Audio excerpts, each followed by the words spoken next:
को लेकर संदेश दिया और इस वजह से विपक्ष इतना आग बबूला हो गया कि राष्ट्रहित पर ही जहरीला राग अलापने लग गया है विपक्ष। और ये सबसे बड़ा सवाल है कि आखिर ऐसी क्या बात कह दी संघ प्रमुख ने राष्ट्रहित के संदेश के तहत जो कि विपक्ष को इतना ज्यादा बुरा लग रहा है। दरअसल आपको बताते हैं, एक एक करके हम वो बयान भी दिखा रहे हैं आपको जो आरएसएस प्रमुख ने कहा है। राष्ट्रहित की बात की, राष्ट्रहित का संदेश दिया, ये कहा कि हिंदुस्तान में सबका डीएनए एक है, चाहे वो हिंदू हो या मुस्लिम राष्ट्रीय मंच और संघ का ये संवाद था। और इस वजह से इतना ज्यादा विपक्ष को, खासतौर पर असदुद्दीन ओवैसी की पार्टी को इतना बुरा लग गया, कांग्रेस को इतना बुरा लग गया कि आरोप ये मढ़ दिए गए कि राष्ट्रहित पर राजनीति हो रही है। और इसके अलावा उदित राज ने, जो कांग्रेस के नेता हैं, उन्होंने ट्वीट किया, उन्होंने खिलाफ की बात कही। उन्होंने ये तक कह दिया कि आरएसएस चीफ मोहन भागवत जी ने कहा है कि 40,000 वर्ष से हिंदू और मुस्लिम सब यहीं के हैं और डीएनए एक है।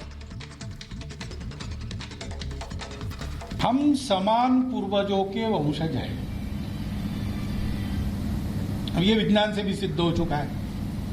40,000 साल पूर्व से हम भारत के सब लोगों का डीएनए, सब लोगों का निरपवाह डीएनए समान है। मोहन भागवत ने देश में सामाजिक सौहार्द, सबको साथ लेकर चलने, भारतीयता के रंग बेरंग कर आगे बढ़ने की, एक सूत्र में पिरोने की बात क्या की, विपक्ष को मानो मिर्ची लग गई। संघ के राष्ट्रहित पर विपक्ष का असली रंग, उनका जहरीला राग फिर से सामने आ गया। विपक्षी नेताओं के एक के बाद एक बयान ने फिर समाज में जहर घोल दिया।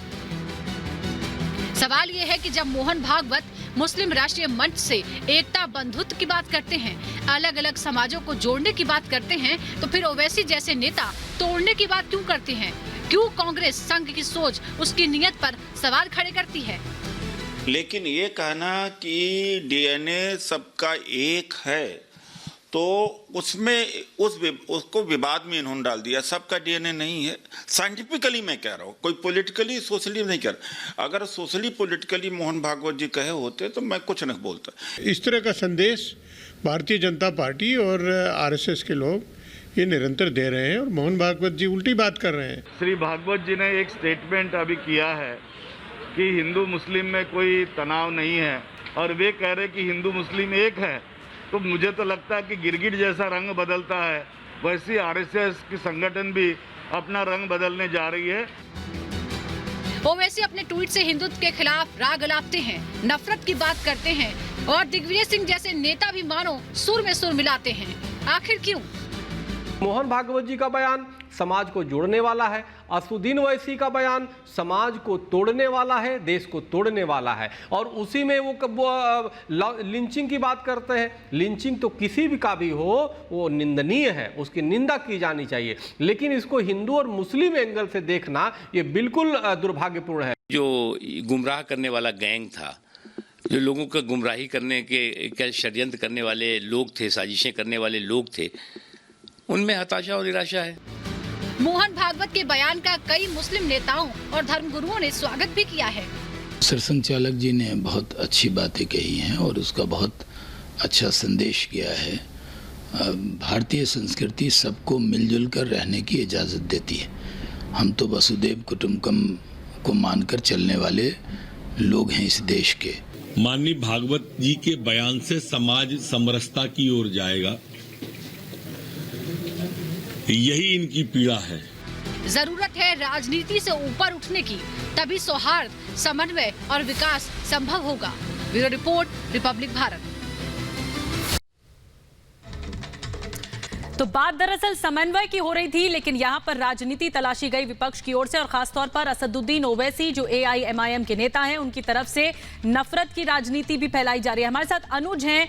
अनुज, अगर मोहन भागवत का पूरा बयान हम सब सुनेंगे तो ये विपक्ष को भी दरअसल सुनना चाहिए। उन्होंने एक बात साफ तौर पर कही है कि एकता का आधार होना चाहिए राष्ट्रवाद, यानी बात नेशनलिज्म की हो रही थी, बात राष्ट्रीयता की हो रही थी। मैं अनुज के पास चलूंगी, लेकिन अनुज अगर आप मुझे सुन सकते हैं तो एक बहुत बड़ा बयान जो कि बहुत आसानी से समझ सकता है विपक्ष भी, जो कि मोहन भागवत का है कि एकता का आधार होना चाहिए राष्ट्रवाद, नेशनलिज्म की बात हो रही थी, राष्ट्रीयता की बात हो रही थी, लेकिन धर्म के चश्मे में असदुद्दीन ओवैसी और कांग्रेस ने देखा है। साफ तौर पर यहां पर नफरत फैलाने की कोशिश है।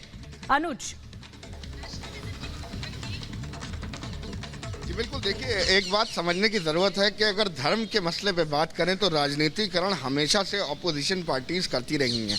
तो यही वो वजह है जो ये बौखलाहट देखने को मिल रही है। जिस तरीके से बयानबाजी अभी आ रही है, चाहे वो असदुद्दीन ओवैसी हों, चाहे वो कांग्रेस पार्टी के उदित राज हों, चाहे वो मायावती हों, तो कहीं ना कहीं हमेशा इस तरीके की जो बयानबाजी है वो लगातार सामने आती रही है। देखिए, जो संदेश मोहन भागवत का है, जो मोहन भागवत का कहना है वो बिल्कुल साफ है कि देश को एकजुट होकर चलना चाहिए, सब लोग एक हैं, कोई धर्म के नाम पे लड़ाई नहीं होनी चाहिए, हिंदू मुस्लिम नहीं होना चाहिए। कितना नुकसान देश ने झेला है, इतिहास गवाह है। जब भी इस तरीके के कोई मुद्दे उठे हैं, जब भी इस तरीके की कोई बातें सामने आई हैं, तो अगर मोहन भागवत ये बात कहते हैं जिसको पॉलिटिकल एंगल से अलग हटा के भी अगर रखें, तो कहाँ इसमें कोई मैसेज गलत दिया जाता है कि एक बात की बात करी जाती है, एक राष्ट्र की बात करी जाती है, राष्ट्रवादी बात करी जाती है। तो इसमें क्या बौखलाहट है ऑपोजिशन पार्टीज की, ये समझना एक बड़ा विषय है। क्योंकि राजनीतिकरण एक मुद्दा हमेशा से रहा है ऑपोजिशन पार्टीज के पास, और ऑपोजिशन लीडर जितने भी हैं, चाहे जब भी भारतीय जनता पार्टी या फिर मोहन भागवत या फिर संघ की तरफ से कभी भी ऐसा कुछ बयान आते हैं, हमेशा इस तरीके के पलटवार करती नजर आई है। क्योंकि इसमें बिल्कुल साफ है, कहा यह जा रहा है कि एकजुट रहना है।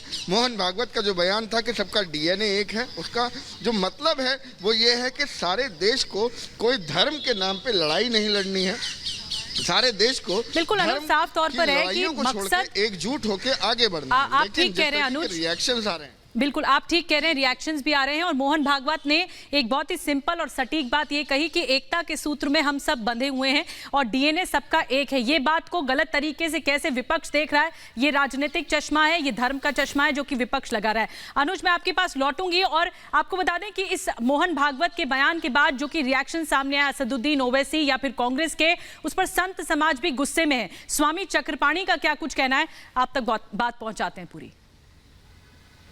भागवत जी का बयान समाज को जोड़ने वाला है, असदुद्दीन ओवैसी का बयान समाज को तोड़ने वाला है, देश को तोड़ने वाला है। और उसी में वो लिंचिंग की बात करते हैं। लिंचिंग तो किसी भी का भी हो वो निंदनीय है, उसकी निंदा की जानी चाहिए, लेकिन इसको हिंदू और मुस्लिम एंगल से देखना ये बिल्कुल दुर्भाग्यपूर्ण है। और जो ये हिंदू मुस्लिम के एंगल से इस पूरी बात को देखा जा रहा है, आंका जा रहा है, तोल मोल के बोला जा रहा है और फिर गलत तरीके से वक्तव्य भी दिए जा रहे हैं, इन सब पर आचार्य विक्रमादित्य ने भी अपनी प्रतिक्रिया दी है। सुनिए क्या कह रहे हैं।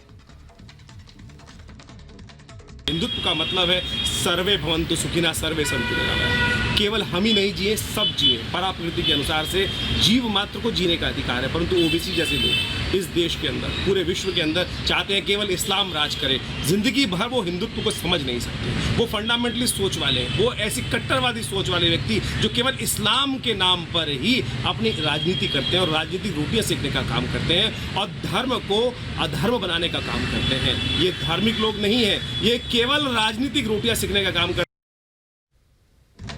इस तरफ कोशिश करनी चाहिए कि हमारी कम्युनल हार्मनी बनी रहे, सांप्रदायिक सद्भाव बना रहे, हर एक की रक्षा और सुरक्षा हो, हर धर्म का आदर हो, हर धर्म की इज्जत हो और धर्म की आस्था को कोई ठेस न पहुंचे, जान और माल की हिफाजत हो।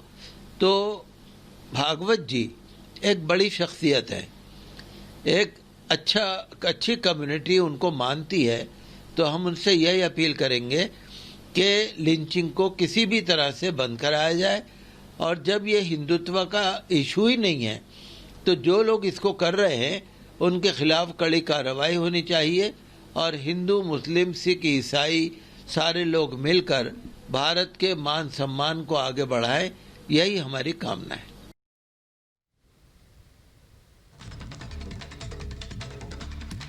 तो अलग अलग जो वर्गों की तरफ से प्रतिक्रियाएं सामने आ रही हैं और सबसे बड़ी बात यहाँ पर यह कि इस पूरे मामले पर सियासत काफी गर्मा चुकी है।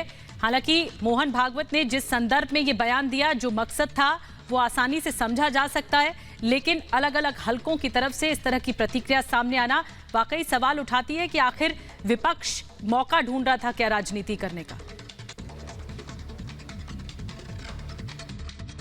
आदरणीय मोहन भागवत के आज के बयान के बाद हम हिंदुस्तान के हर कोने में जाके इस बात का प्रचार प्रसार करेंगे कि मुसलमानों को मेन स्ट्रीम में आना चाहिए। भारत के लिए उन्हें सोचने की ज़रूरत है, वो सोचते हैं, हम उनके ऊपर किसी तरह का कोई टिप्पणी और लांछन नहीं करते, लेकिन आपको कट्टर नहीं बनना है, आपको समझदार बनना है। भारत के नवनिर्माण में आपको साथ खड़े होना है और संघ के जो सरसंघचालक हैं वो अगर आपका स्वागत करते हैं तो इससे बड़ी बात और क्या हो सकती है। कोई गलत नहीं कहा, उन्होंने सच कहा।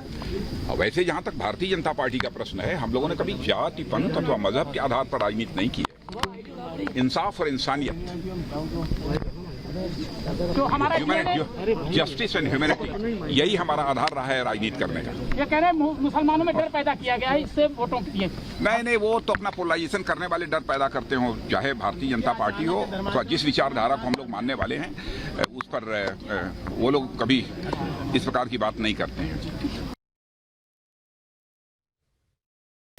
आरएसएस के सहयोग व समर्थन के बिना बीजेपी का अस्तित्व कुछ भी नहीं है। फिर भी आरएसएस अपनी कही गई बातों को बीजेपी व इनकी सरकारों से लागू क्यों नहीं करवा पा रही है, जो इन्होंने कल बातें कही हैं। यहाँ ये भी गंभीरता से सोचने की बात है।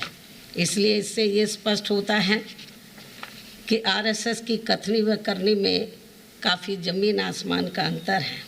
खासकर जातिवाद, सांप्रदायिक व धार्मिकता आदि के मामले में ये लोग जो कहते हैं करते ठीक उसका उल्टा है, जो ये सभी को मालूम है।